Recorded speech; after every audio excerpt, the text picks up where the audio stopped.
O barulho da fechadura ecoa como um tiro. O som metálico da porta batendo é a única coisa que me lembra que ainda existe vida lá fora. Aqui dentro, tudo é feito de concreto e vozes distantes. Vozes que não falam comigo. Vozes que só sussurram meu nome como uma sentença. Meu nome, ou, para quem conheceu minha versão online, apenas Carly. Ou, para quem conheceu minha versão online, apenas Carly. Eu costumava ser alguém. Pelo menos é o que me disseram milhares de vezes. Um mentor, um amigo, um professor que oferecia algo que ninguém mais oferecia de graça. Tempo. Eu dava meu tempo para ensinar programação para qualquer um que quisesse aprender. Era isso que me definia, ou pelo menos, era isso que eu queria acreditar. Agora, o que me define são as acusações que ecoam mais alto do que minha própria voz. Produção de pornografia infantil, abuso, tortura, palavras que eu nem ousava ler em voz alta e agora estão tatuadas no meu nome. Palavras que eu juro não serem minhas, mas que grudaram em mim como se fossem a única verdade. Eu fecho os olhos e vejo o rosto do meu filho. É a única coisa que ainda me mantém vivo, se é que posso chamar isso de vivo. Postagem encontrada no diário de cela de Cal-Novembro de 2013. Se um dia alguém ler isso, não acredite em tudo que disseram. Eu não sou o monstro que eles pintaram. Eu amo meu filho. Amo com tudo que tenho. E se o mundo decidir que isso é mentira, então o mundo inteiro está errado. As noites aqui não têm horas. Não existe relógio. Só o som de passos do lado de fora e o frio que não acaba nunca. Às vezes penso que a prisão foi construída para matar as memórias antes de matar as pessoas. Primeiro eles te tiram o nome, depois te tiram a voz e por último te tiram o rosto. Eu passo a mão pela parede fria e tento lembrar do teclado do meu computador, dos cliques rápidos, das mensagens chegando, da sensação de estar conectando pessoas que nunca conheci. A ironia me mata por dentro. O mesmo lugar onde eu ajudei a salvar uma vida agora me vê como alguém que destruiu uma... A primeira vez que eu vi meu nome ser gritado aqui dentro, não foi como Cal, foi como pervertido. A palavra cortou o ar como lâmina. Alguns acreditaram sem nunca olhar nos meus olhos. Outros olharam, e mesmo assim, acreditaram. O que dói não é o ódio. O que dói é a ausência de dúvida. Eu lembro do último dia em que toquei meu filho. Ele estava com medo, mas não de mim. Ele segurou minha mão como se o mundo fosse acabar. E na verdade, acabou mesmo. Quando as algemas fecharam no meu pulso, senti como se tivessem arrancado minha pele. Ele chorava. Eu gritava que tudo ia ficar bem, mesmo sabendo que não ia nunca mais ir. Trecho de uma conversa recuperada de R-Car Programming. 2012 U, Soft Code, 93, Cal. Qual é seu ideal de felicidade? O Carly. Obviamente, passar tempo com minha família e amigos está no topo da lista.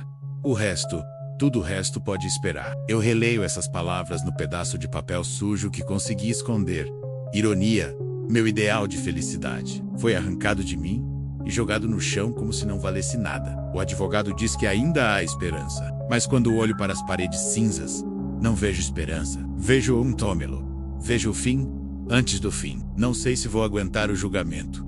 Não sei se vou aguentar a mim mesmo. Se alguém está lendo isso, se alguém ainda acredita em mim, por favor, não me esqueça. Se eu fechar os olhos e forçar a mente a atravessar o concreto dessas paredes, ainda consigo ouvir o som do meu teclado. É estranho como algumas memórias têm textura. As teclas gastas, a luz azul fraca da tela do computador, e aquela sensação que só existia naquela época, de que eu estava construindo algo bom, algo que valia a pena. O ano era 2006 quando criei minha conta no Reddit. Carly. 3 letras e uma inicial.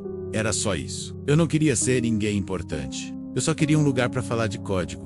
Talvez compartilhar algumas dicas. Naquela época, a internet ainda parecia inocente. Eu não era um usuário ativo.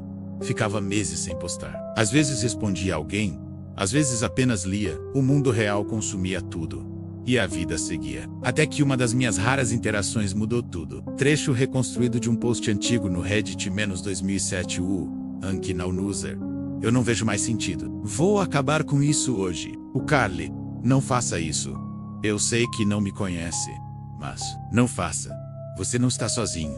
Me manda uma mensagem agora. Por favor. Eu ainda lembro daquela noite. O monitor parecia a única fonte de vida no quarto escuro. Minhas mãos tremiam enquanto digitava. Eu não sabia quem estava do outro lado, mas sabia que uma vida inteira dependia de algumas palavras que eu nunca tinha pensado que precisaria escrever. Horas depois, Soube que a comunidade tinha conseguido acionar ajuda. A pessoa foi levada a um hospital. Eu chorei sozinho naquela madrugada, com o som do ventilador de fundo e a sensação estranha de ter segurado alguém à beira do abismo, sem nem conhecer o rosto. Foi ali que percebi o poder que um teclado podia ter, o poder de salvar. 3 anos depois, em 2009, eu fiz a pergunta que mudou tudo. Eu abri um subreddit de programação, olhei para aquela caixa de texto vazia e escrevi Post Original, R Programming, novembro de 2009. O Carly. Alguém aqui que não é programador, mas quer aprender? Estou programando há mais de 15 anos e adoro ensinar iniciantes. Se houver interesse, posso criar um espaço só para isso. Uma sala de aula aqui dentro do Reddit. As respostas explodiram em poucas horas. Mensagens privadas começaram a lotar minha caixa de entrada. Gente dizendo que sempre quis aprender, mas nunca teve oportunidade. Outros confessando que tinham medo de tentar. A internet naquele momento parecia um campo fértil cheio de vozes ansiosas para construir algo novo. Uma dessas vozes me disse: comentário R Programming, o David Reimer. Você deveria criar um subreddit só seu. Um lugar onde a gente pudesse aprender direto com você. E assim nasceu R Programming. No começo, eram poucas dezenas de pessoas. Depois centenas, em poucos meses, milhares. Eu passava noites escrevendo lições, criando exercícios, respondendo cada dúvida, como se fosse a última. Eu vi adolescentes descobrirem lógica pela primeira vez. Vi adultos mudarem de carreira. Vi gente chorando de felicidade ao compilar seu primeiro Hello World. Foi ali que nasceu a imagem que o mundo teria de mim. O professor gentil, o mentor, o amigo de todos. E por um tempo, eu acreditei que era exatamente isso que eu era. Comecei a profissionalizar as coisas.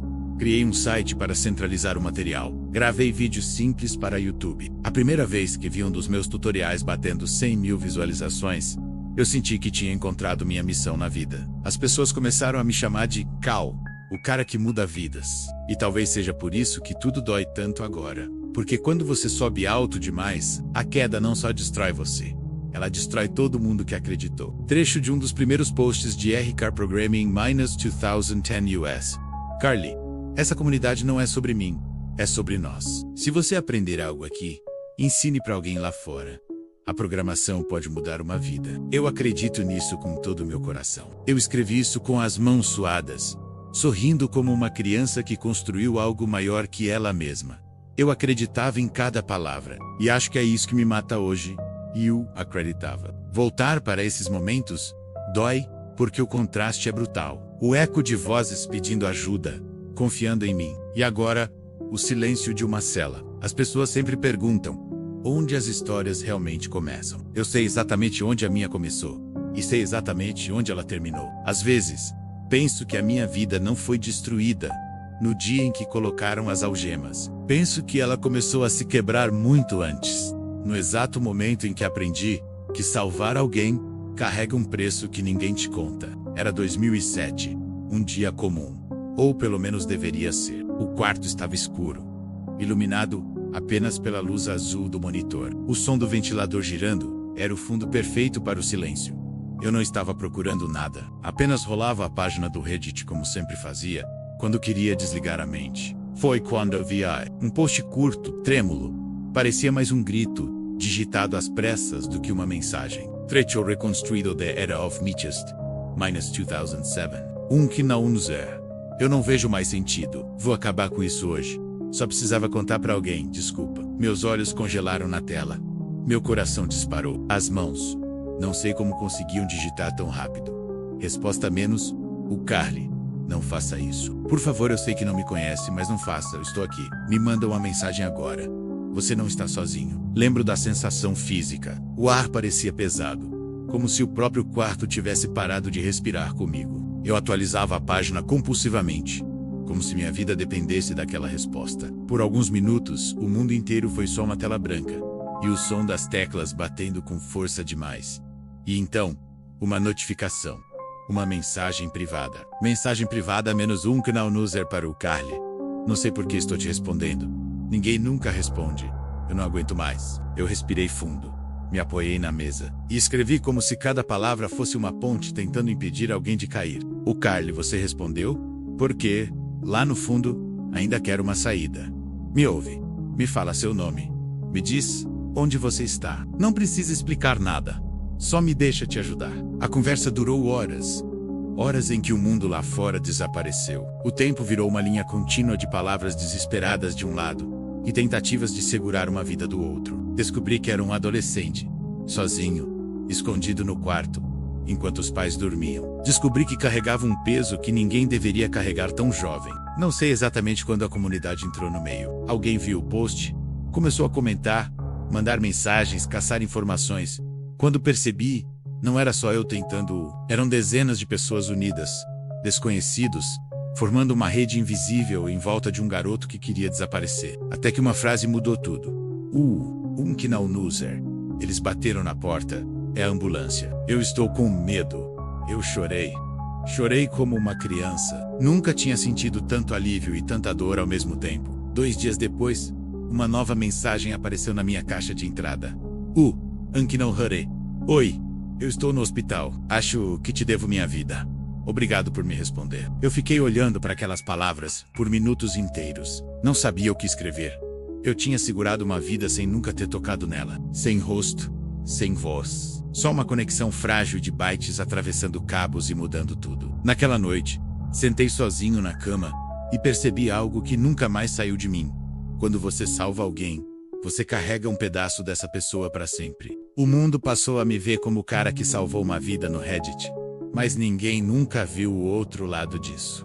O peso, a responsabilidade. Porque de alguma forma, a partir daquele dia, eu me tornei mais do que eu era. E quando você sobe nesse pedestal, você não pode cair.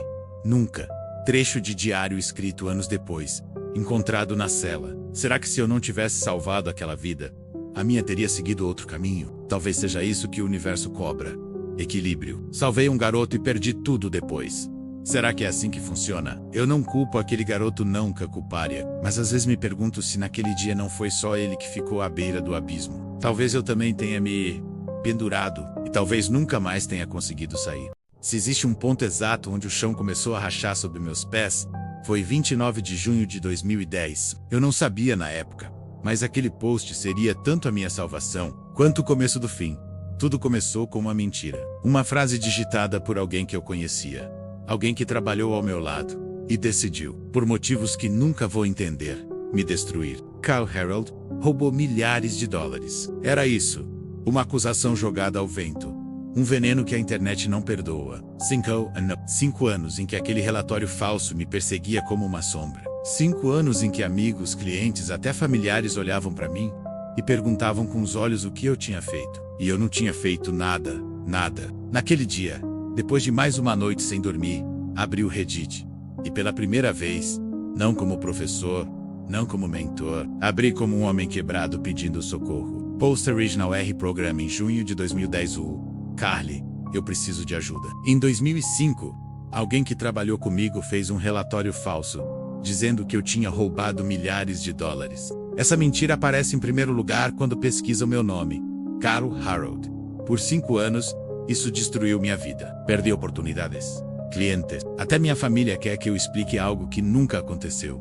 Eu tenho provas de que é falso. Só peço que me ajudem a limpar meu nome. Eu tremia enquanto clicava em postar. Era como gritar no escuro e esperar que alguém respondesse. O que aconteceu depois? Eu nunca vou esquecer. Trechos de respostas a Programming You. David Amer. Se você tem as provas, a gente vai te ajudar. Você merece justiça. You Code for Life. Cara, você mudou minha vida com suas aulas. Não vou deixar isso acabar com você. Datarabit. Todo mundo aqui sabe quem você é. Vamos limpar seu nome. Custe o que custar. Eu chorei lendo cada resposta. Era como se uma muralha invisível se erguesse em volta de mim. Em poucas horas, links começaram a surgir. Gente espalhando meu nome pela internet, criando páginas, postando no Twitter, nos fóruns. Era uma guerra digital. No dia seguinte, alguém me mandou uma captura de tela.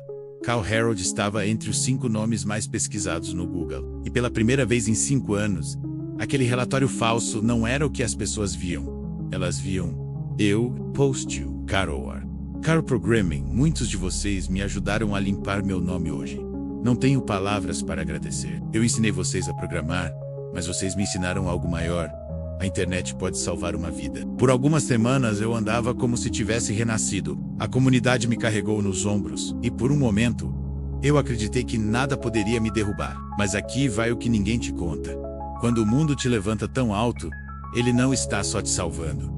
Ele está te colocando no lugar perfeito para a queda. Eu não sabia que anos depois, aquele mesmo nome que eles ajudaram a limpar, seria cuspido em manchetes com palavras que ninguém queria ler. Eu não sabia que o pedestal que eles construíram seria transformado em cada tijolo da minha prisão. Trecho do diário escrito na prisão, eles me chamaram de herói em 2010. Em 2013, me chamaram de monstro. A diferença de 3 anos entre os dois é o peso mais cruel que um homem pode carregar. O mais irônico, no dia em que cliquei em postar pedindo ajuda, senti uma voz na minha cabeça sussurrar: cuidado com o que você pede, Cal. A internet dá, e a internet tira. Eu não acreditei naquela voz. E talvez seja por isso que estou aqui agora, escrevendo entre 4 paredes. Tentando entender quando, exatamente, a minha história deixou de ser minha. 18 de novembro de 2013. Esse foi o dia em que o som parou. Não houve aviso, não houve explosão, houve apenas silêncio. Eu lembro de ter acordado como em qualquer outro dia. O café esfriando na mesa.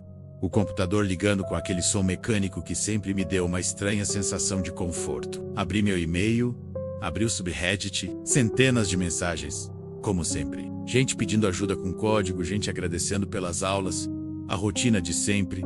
Mas naquele dia, algo estava diferente. O ar parecia mais pesado. A luz do monitor parecia mais fria. Era como se o mundo inteiro estivesse prendendo a respiração. Eu tentei escrever uma nova lição para R-Car Programming, mas as palavras simplesmente não. Meus dedos ficavam pairando sobre o teclado, esperando que algo dentro de mim funcionasse de novo. Mas nada. Só o som do ventilador silêncio. E então, pela primeira vez em anos, eu não respondi ninguém. Não gravei vídeo. Não escrevi código. Apenas fiquei olhando para a tela vazia até o sol morrer lá fora. Nos dias seguintes, o vazio cresceu. Pessoas começaram a perguntar onde eu estava. As mensagens se multiplicaram. Carl, você está bem? Eu queria responder. Mas como você explica que está afundando em um buraco que não existe? Trecho reconstruído de mensagem privada, -novembro de 2013, Softcode 93. Cara, faz dias que você não aparece. A comunidade está preocupada. Você sempre disse que a gente não estava sozinho. Então não fica sozinho agora. Eu li aquela mensagem dezenas de vezes. E cada vez que lia, sentia como se estivesse me afastando mais. As aulas privadas. Parei de aparecer, os e-mails. Não consegui responder. As vozes que antes me chamavam de mentor começaram a soar como cobranças. Cada notificação era um peso no peito, como se o mundo estivesse batendo na porta e eu não tivesse mais forças para abrir. E então veio o medo. Não um medo físico, mas aquele medo que vem quando você percebe que não é mais quem as pessoas acham que você é. O pedestal em que me colocaram começou a se rachar sob meus pés. E eu sabia que não havia como descer dele sem cair. Foi nesse silêncio que os rumores começaram. Foi nesse silêncio que a primeira fissura virou um abismo. Trecho do diário, escrito na cela. As pessoas acham que o fim de uma vida vem com um som alto, um acidente, um tiro, um grito, mas não. O fim de uma vida vem com silêncio. E o silêncio dói mais do que qualquer explosão. No dia 1º de dezembro, acordei com o mundo já me acusando. Um post, um nome, uma sentença. Trecho reconstruído era. Programming -2013 Saman. Eu acho que encontrei o que aconteceu com o Cal. Pesquisei o nome dele no Google. E ele foi preso. As acusações são horríveis. Não sei nem como escrever isso. Lembro da sensação, o peito comprimido, o som do sangue nos meus ouvidos. Meu nome, meu rosto, minhas mãos, tudo arrancado de mim em uma frase digitada. Eu olhei para o meu filho naquele dia, e a única coisa que consegui pensar foi: agora, o mundo vai me transformar em um monstro. Não assum que prepare um homem para ouvir seu próprio nome ao lado daquelas palavras. Produção de material proibido. Violação de confiança. Com uma criança, se é que vocês me entendem. O teor das acusações não foi a sirene da polícia, nem as algemas. Foi a voz de alguém lendo as acusações em voz alta. Cada palavra parecia me arrancar a pele. O mundo girava em câmera lenta enquanto eles me empurravam contra a parede. Meu filho chorava. Eu gritava que era mentira, que não podia ser verdade, mas ninguém ouvia. Trecho do diário escrito na cela. Você nunca entende o que é perder tudo, até ver o olhar do seu próprio filho e perceber que ele também está com medo. não de você, mas de perder você. E então o mundo te chama de monstro. E de repente, o medo dele tem um novo nome. As manchetes se espalharam como fogo. Meu nome estampado em sites, fóruns, jornais locais. Eu, o professor gentil, o mentor que ensinava programação de graça, agora era o rosto de algo que ninguém queria imaginar. Trechos simulados. The posts are car programming. Are news David Dreamer. Isso não pode ser verdade. Carol não é esse tipo de pessoa. Ele me ajudou a conseguir meu primeiro emprego. Ele salvou vidas. Não pode ser ele. O Datarabit. Eu estou tremendo. Eu conhecia o Carl online há anos. Ele nunca deu nenhuma pista de que faria algo assim. Isso tá errado. O Code 4 Live. Se for verdade, não sei nem o que pensar. É como descobrir que seu herói era um fantasma o tempo todo. A pior parte não foram as algemas. Não foi a cela. Foi o som das vozes que me amavam se tornando dúvidas. Meu advogado dizia que eu precisava me manter firme, que havia lacunas na acusação. Mas as palavras, mais de 100 fotos, martelavam na minha cabeça como uma sentença. Eu gritava que não era verdade. Eu gritava que amava meu filho. Mas ninguém ouvia. Trecho de interrogatório reescrito no diário. Você nega todas as acusações. Eu nego. Pelo amor de Deus. Eu nego. Então como explica as provas? Que provas? Eu não fiz nada. Eu sou pai. Eu sou pai. Na prisão você aprende rápido que crimes têm cheiros. Os presos sentem. Eles sabem. Quando você entra com acusações como as minhas, o ar muda. Olhares cortam como facas. Alguns te odeiam, sem nem saber seu nome. Outros te olham com pena, como se já soubessem que você está morto. Eu segurava a imagem do meu filho como quem segura uma vela em meio a um furacão. Cada dia sem vê-lo era mais uma rachadura. Cada noite sem ouvir sua voz era mais uma parede se fechando.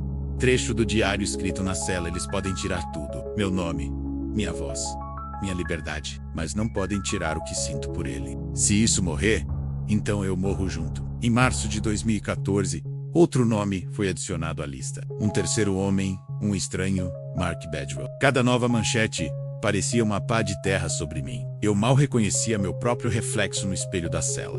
E então, o medo virou certeza. Eu não ia sair dali. Não como carro, não como pai, não como nada. Trecho de conversa no Reddit. R-News 223. O Sofiscode 93. É como assistir alguém morrer em câmera lenta. O cara que ensinou milhares de pessoas agora é só um nome sujo. E o pior de tudo é, nunca vamos saber a verdade. Às vezes penso que foi ali que realmente morri.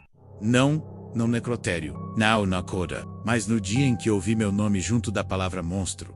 E vi que o mundo acreditou sem hesitar. Não existe relógio aqui dentro. O tempo é apenas o som de passos no corredor e o eco distante de portas de ferro. Às vezes, penso que já estou morto, e só não me contaram ainda. Nos últimos dias, percebi que o mundo lá fora continuava girando sem mim. Notícias novas, escândalos novos, vidas seguindo, e eu aqui, congelado, assistindo tudo desaparecer atrás de paredes de concreto. Meu nome virou uma cicatriz na internet. Uma que nunca vai sumir, mesmo quando eu sumir. Trecho do diário escrito na cela. O advogado diz que tenho que resistir. Resistir ao quê? A quem? Se eu sair daqui, não sou mais Carl.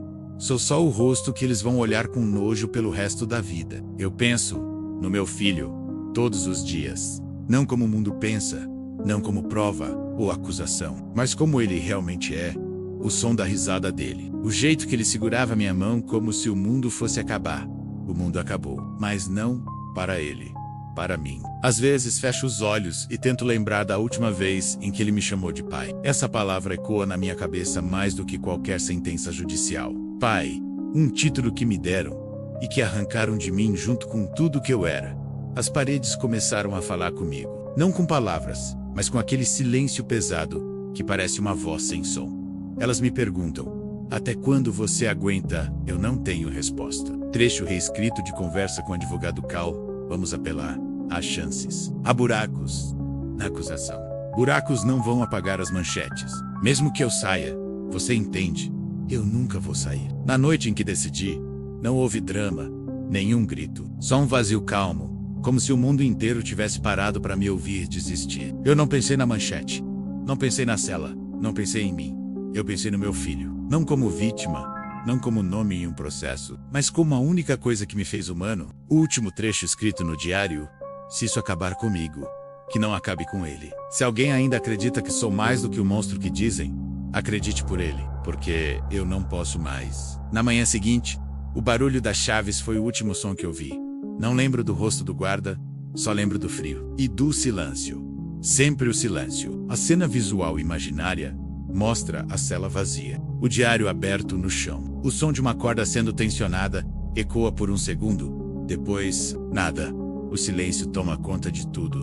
O mundo acreditava que tudo tinha acabado naquela manhã gelada de 2014. Mas histórias como a minha nunca acabam. Elas viram ecos. 2 anos depois, a internet voltou a sussurrar meu nome. Primeiro em mensagens privadas, depois em posts. E então, de repente, no próprio subreddit que eu criei, com as mãos que agora todos chamavam de impuras. Postagem -R. Carly Programming, fevereiro de 2016. O Carly. Oi, sou eu. Assim como postei no 4 Chronicle Herald, eu sobrevivi. A história não acabou. A tela era simples. Um post curto, quase frio, mas foi o suficiente para quebrar a internet por algumas horas. Pessoas que me odiavam voltaram a falar meu nome. Pessoas que choraram minha queda começaram a tremer diante da possibilidade impossível. E se eu realmente estivesse lá fora? Comentários R. Carly Programming ou Datarabit. Isso não é possível. Alguém está brincando com a gente. O Softcode 93. Se for um hacker, parabéns, você destruiu uma ferida aberta. Mas, e se for ele, o David Hammett? Cara, se isso for real, prova que é você. Pelo amor de Deus. Mas a prova nunca veio. Nenhum vídeo, nenhum áudio. O site nunca voltou. Nenhuma aula, nenhuma mensagem. Só aquela frase e o silêncio depois dela. Alguns juram que foi só alguém que invadiu a conta. Outros acreditam que era eu tentando dizer alguma coisa que não podia ser dita. E há quem vá mais longe. Que não era só um post, era um eco. Uma mensagem que não deveria existir. Último trecho escrito no diário. Encontrado na cela: se um dia o meu nome voltar a aparecer, não será para limpar nada. Será só para lembrar que eu existi. Porque é isso que mais dói. Ser esquecido. Até hoje, ninguém sabe quem escreveu aquela mensagem. Talvez tenha sido um hacker. Talvez tenha sido eu. Ou talvez, histórias como a minha não precisem de respostas. Elas só precisam de alguém para continuar ouvindo o eco.